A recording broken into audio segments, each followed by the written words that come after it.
The world is watching the desperate search for a lost submersible, and conditions on board the vessel may be worse than what you imagined. On June 18th, OceanGate Expeditions sent a submersible craft from Cape Cod, Massachusetts to explore the wreckage of the RMS Titanic, 13,000 feet below sea level. CNN reports that the 8-day expedition left Newfoundland without a hitch. But on Sunday morning, the Titan, the expedition's 23,000-pound carbon fiber and titanium submersible, disappeared. The Titan support ship, the Canadian Polar Prince, lost contact with it 1 hour and 45 minutes into its 2-hour descent. The Independent says 5 people are on board. OceanGate founder Stockton Rush, French diver P.H. Nargile, Action Aviation owner Hamish Harding, and Pakistani businessman Shahzada Dawood and his 19-year-old son Suleiman. The craft is reported to be equipped with 4 days of emergency oxygen. On Monday, June 19th, Coast Guard Rear Admiral John Mauger said he estimated 70 to 96 hours of oxygen remained. Search and rescue operations are underway, with the Titan's depth and location making it hard to find. Weather conditions, foggy air, cloudy skies, and choppy waves initially hindered attempts to reach the Titan's descent point. OceanGate Expeditions advisor David Concannon alleged to News Nation that the U.S. government is slowing rescue efforts by responding late to his queries and acting slowly.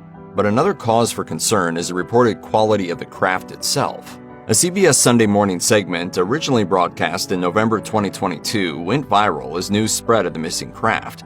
That report featured an in-depth look at the now missing Titan, and some of the details are harrowing. As correspondent David Pogue said in his report for CBS, "I couldn't help noticing how many pieces of this sub seemed improvised." Components of the Titan craft were described by OceanGate's CEO as off the shelf, with the vessel's interior lights allegedly being purchased from a camping supply store. The ship's ballast have been described as being repurposed construction pipes, with its control system built around a modified wireless video game controller. The controller seen in the CBS report, a Logitech G F710, can typically be purchased for less than $50 and requires 2 AA batteries to work. And it's meant for a 16-year-old to throw it around, and super durable. We keep a couple of spares on board. The Titan also is reported to have no GPS system and navigates by following instructions sent from a support craft via text message. The system is apparently not foolproof, with CBS capturing one instance of the submersible being lost for more than 2 hours. The comfort level of the Titan is debatable, with the interior said to be the size of a minivan. Occupants sit on the floor in close quarters, locked in with deadbolts from the outside. It's also equipped with a toilet, located near the front by the viewing window, separated by a curtain. The crew currently lost on their visit to the Titanic is said to be experienced. Concannon told The Independent that the same group surveyed the Titanic last year. Concannon likely meant the 2022 OceanGate visit, which ended safely. Concannon himself planned to join the current dive, but withdrew at the last minute. OceanGate says its goal is to document the Titanic before it decays more.